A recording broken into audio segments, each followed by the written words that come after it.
तो सबसे पहले आते हैं क्लास एम्फीबिया। एम्फीबिया कहते हैं पानी में रहने वाले, पानी में अंडे बच्चे देने वाले एनिमल्स को। ठीक है, तो ये एन एमनियोटिक टेट्रापोड्स हैं।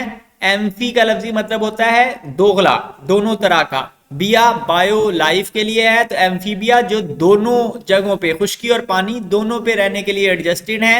आधी जिंदगी अपनी या जिंदगी का कुछ हिस्सा पानी में गुजारते हैं, कुछ हिस्सा खुश्की में गुजारते हैं।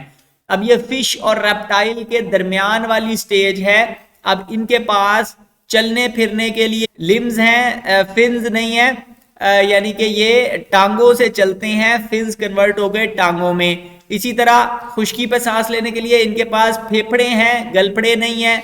और स्किन निस्बतन थोड़ी सी हार्ड हो गई है, गरचे बहुत ज्यादा सख्त स्किन इवॉल्व नहीं की, इसलिए ज्यादातर जिंदगी पौधों के नीचे छुप छुपा कर या पानी के नजदीक रह के गुजारते हैं कि ज्यादा दूर चले गए तो वो धूप पड़ेगी तो खुश्क होके मर जाएंगे, तो इसलिए बहुत ज्यादा एडवांस नहीं है।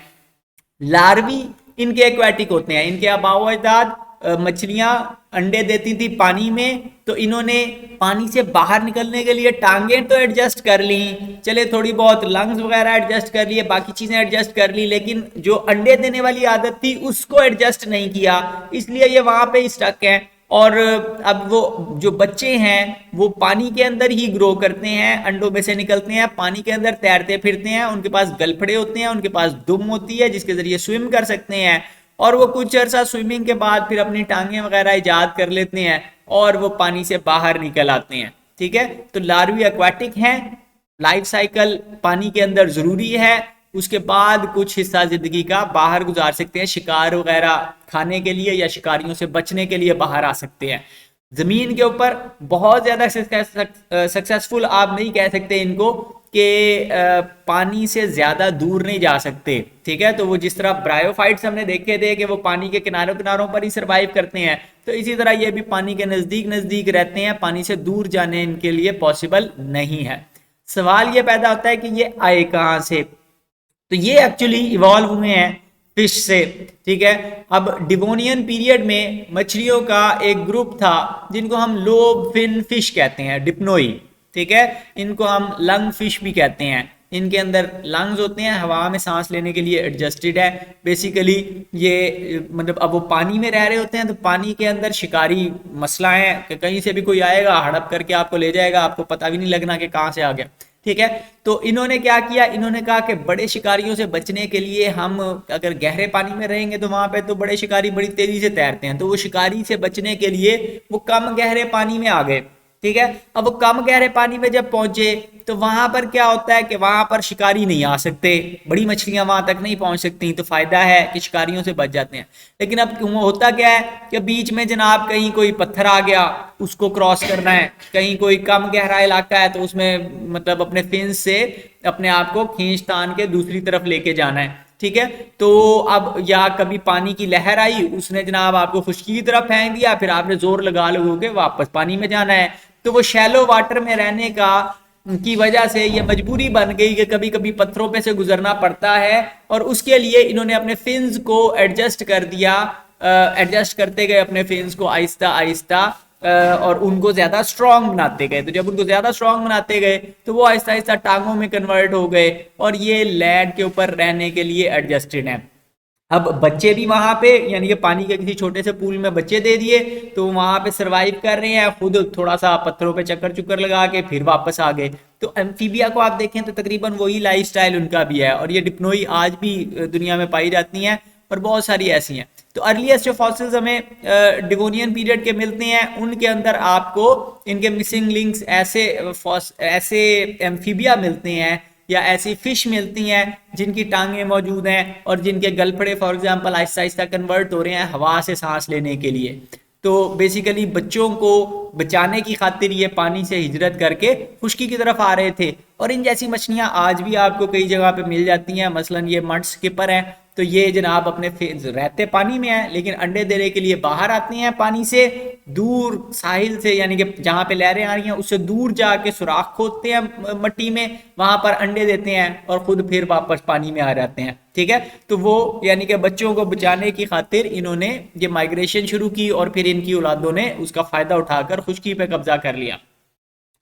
तो अब इनका स्केलेटन फिर वो खुश्की के ऊपर सपोर्ट देने के लिए निस्बतन ज्यादा स्ट्रॉन्ग है। इनके स्केलेटन में मछलियों के अंदर बारीक बारीक हड्डियां, कांटे इनको हम कहते हैं, लेकिन यहाँ पे वो हड्डियां मोटी होती गई हैं और उनके अंदर ज्यादा कैल्शियम फॉस्फेट बन गया है, जिसकी वजह से ये स्ट्रॉन्ग स्केलेटन है। बॉडी फॉर्म्स वेरिएबल हैं, यानी कि शक्ल सारों की एक जैसी नहीं है, किसी में टेल हो सकती है, किसी में टेल नहीं भी हो सकती। मिसाल के तौर पे सैलेमेंडर है तो उसके पास टेल मौजूद है, और फ्रॉग है तो सैलेमेंडर की दुम खत्म कर दें, ये नीचे वाले की दुम खत्म कर दें तो रफली वही चीज बन जाती है जो ऊपर वाला है। तो बहुत ज्यादा फर्क नहीं है, सिर्फ इसका थोड़ा सा पेट मोटा लग रहा है, और यहाँ से तो देखने में पता ही नहीं लगता कि पीछे दुम है भी या नहीं है। एक्चुअली इसकी दुम नहीं है, ये फ्रॉग है। ठीक है, तो ये और ये एक जैसे से लगते हैं, सैलेमेंडर और फ्रॉग। ठीक है, तो दो बॉडी फॉर्म्स हो सकती हैं। लोकोमोशन के लिए 4 टांगे इस्तेमाल करते हैं, और वेब्ड फीट हैं। वेब्ड फीट का मतलब है कि वो उंगलियों के दरमियान में वो चप्पू बना हुआ है और उसके जरिए से स्विम कर सकते हैं, जैसे बत्तख का पाँव होता है तो वो वाला हिसाब है। इनके अंदर कुछ ऐसे भी हैं जिन्होंने अपनी टांगें खत्म कर ली हैं, लेगलेस होते हैं। यहाँ पे आपको ये गिडोए जैसा जो नजर आ रहा है ये एक्चुअली सिसिलियन है, इनको हम सिसिलियंस कहते हैं। ये भी एम्फीबिया हैं, पानी में सांस ले मतलब वही खुश्की और पानी पे लाइफ साइकिल गुजारते हैं।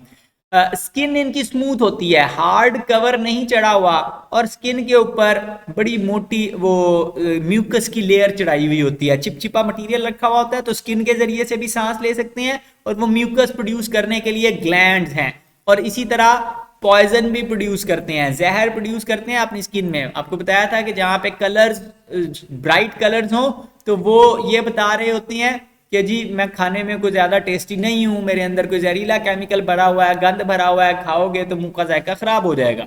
ठीक है, तो पॉइजन प्रोड्यूस करते हैं और स्किन में डिफरेंट तरह के कलर्ड पिगमेंट स्टोर रखते हैं, जिससे शिकारियों को पता लगता है कि ये खाने के लिए अच्छा नहीं है। ये स्किन में कलर के लिए जो पार्ट्स मौजूद हैं उनको क्रोमेटोफोर्स कहते हैं। क्रोमा कलर को कहते हैं, फोर बियरिंग को कहते हैं। तो कलर वाले हिस्से, कलर वाले ग्लैंड्स क्रोमेटोफोर्स कहलाते हैं। स्किन के ऊपर स्केल्स नहीं होते, छिलके नहीं है, जिस तरह मछलियों के ऊपर थे वो चीज नहीं है, स्मूथ स्किन है इनकी। रेस्पायरेशन के लिए लार्वल स्टेज में गिल्स होते हैं, पानी में जब तक रह रहे हैं तो गलफड़ों के जरिए से सांस लेंगे, लेकिन जब बड़े हो जाएंगे तो इनके पास ये छोटे छोटे से फेफड़े हैं। अब हमारे सीने के अंदर तकरीबन सारी जगह गलफड़ों वो फेफड़ों ने घेरी हुई है, ठीक है, वो ज्यादातर इलाके में फेफड़े हैं, लेकिन इनके पास बिल्कुल बारीक से फेफड़े हैं, और ये कोई एडवांस किस्म के फेफड़े भी नहीं है। ये जनाब गुब्बारे जैसे लगते हैं, हमारे फेफड़े अंदर से भी भरे हुए हैं, एल्वियोलाई ही एल्वियोलाई हैं उसके अंदर, लेकिन इनके फेफड़े बस एक मोटा सा गुब्बारा सा लगते हैं, और वो कोई बड़े एडवांस नहीं है, सांस लेने के लिए बहुत ज्यादा एडजस्टेड नहीं है। हार्ट के अंदर 3 चैम्बर्स होते हैं, ऊपर 2 खाने हैं और नीचे एक बड़ा खाना है। ये खाना 2 हिस्सों में नहीं है, ऊपर वाले 2 हैं और एक नीचे है, ठीक है। आपके तो दिल के 4 खाने होते हैं, इनमें अभी नहीं है। और ये वाली कंडीशन कहां से आई है? ये वाली कंडीशन आई है बेसिकली फिश से। फिश के अंदर क्या था कि फिश के अंदर 2 खाने थे, एक ऊपर वाला खाना था, एक नीचे वाला खाना था, तो वो कन्वर्ट हो गया, ऊपर वाला खाना 2 हिस्सों में डिवाइड हो गया, एक हिस्सा बॉडी से लेके आ रहा है, एक फेफड़ों से लेके आ रहा है, नीचे वाले खाने में मिक्स हो रहे हैं और फिर इकट्ठा ही पूरी बॉडी में जा रहा है, ठीक है। तो 2 एट्रिया हैं, एट्रिया अराइवल के लिए जहां से ब्लड आता है दिल में, वो एट्रिया कहलाते हैं। एक वेंट्रिकल है, यानी कि वो बड़ा खाना जो पंप करता है ब्लड को। साइनस विनोसिस है, वो वेन जो ब्लड को लेकर आती है, विनोसस वेन से है, साइनस खाने को कहते हैं। साइनस विनोसस वो वेन जो पूरी बॉडी से ब्लड इकट्ठा करती है, और ट्रंकस आर्टेरियोसिस ट्रंक नाली के लिए है, और आर्टेरियोसिस आर्टरी, यानी कि जो बड़ी नाली खून दिल से लेकर जाती है बॉडी की तरफ, वो ट्रंकस आर्टेरियोसिस कहलाती है। रिप्रोडक्शन के लिए सेक्सेस सेपरेट हैं, मेल और फीमेल इंडिविजुअल्स अलग अलग होते हैं। एक्सटर्नल फर्टिलाइजेशन होती है, यानी कि बॉडी से बाहर अंडे दे दिए जाते हैं, मेल्स उनके ऊपर स्पर्म डाल देते हैं। एन एमनियोटिक एग्स हैं, यानी कि उनके ऊपर कोई एक्स्ट्रा कवरिंग्स नहीं चढ़ी हुई। लार्वल स्टेज पानी के अंदर रहती है और उसके अंदर भी मेटामॉर्फोसिस होती है। मेटामॉर्फोसिस का मतलब है कि एडल्ट्स की शेप और बच्चों की शेप में फर्क है, देखने में एक दूसरे से मुख्तलिफ नजर आते हैं। लार्वे की शक्ल कुछ और है, एडल्ट की कुछ और है। इनको हम कहते हैं ये कोल्ड ब्लडेड है। कोल्ड ब्लडेड का मतलब है कि ये अपनी बॉडी का टेम्परेचर मेंटेन नहीं रख सकते। टेक्निकल टर्म इसके लिए हम इस्तेमाल करते हैं पोकिलियोथर्म्स।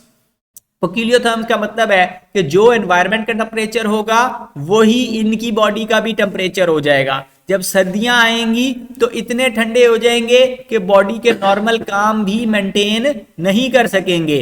नतीजा क्या है कि जब सर्दियां आने लगती हैं तो फिर ढूंढते हैं कोई बिल मिल जाए, कोई पत्थरों के नीचे किसी मट्टी में कहीं जगह, वहां पे छुप के बैठ जाते हैं शिकारियों से, क्योंकि जब बॉडी ठंडी हो जाएगी तो फिर भाग के शिकारियों से दूर नहीं जा सकेंगे, तो वो फिर मट्टी में छुप जाते हैं और वहां पे सारी सर्दियां गुजारते हैं। गर्मियों में फिर दोबारा बाहर निकल आते हैं। तो इसको कहते हैं कि ये सर्दियों में हाइबरनेशन करते हैं।